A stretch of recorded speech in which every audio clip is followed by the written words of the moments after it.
leak would happen and how big of a mess we'd make. So, to do this, we replicated an actual oil spill. Well, FFA has always prided itself on being the leaders, the next generation of the agriculture industry. And so the science fair is really where they get to experiment and research how to solve some of the biggest problems that we're facing in the agriculture industry. So how are we going to feed 9 billion people by 2050? How do we ensure better storage for our crops once they're being transported?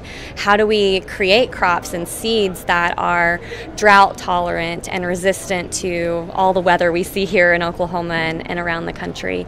So this is really where we get to dive in and start experimenting and be innovators and lead the way in our industry, and these students are excited to do that.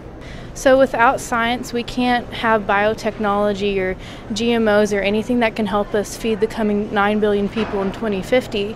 So by applying science to agriculture, we actually figure out ways how to feed the world more efficiently and productively. Our project focuses on the oil industry. In oil wells, you have these things called perforations, which allow the oil to flow effectively and produce more oil out of a single well. So our studies how different types of perforations can affect that productivity. Well, a lot of the people who own the oil fields, they have a lot of land. And oftentimes they fill that land with animals such as cattle or sheep or goats and stuff.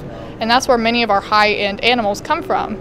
And so if gas prices drop because there's low oil production, then the prices of animals drop and you get either lower quality animals or just you get less income from that. So it has a really big effect on the animal industry, but also if they choose to use that land for farming, it affects the agricultural side of it and our food production.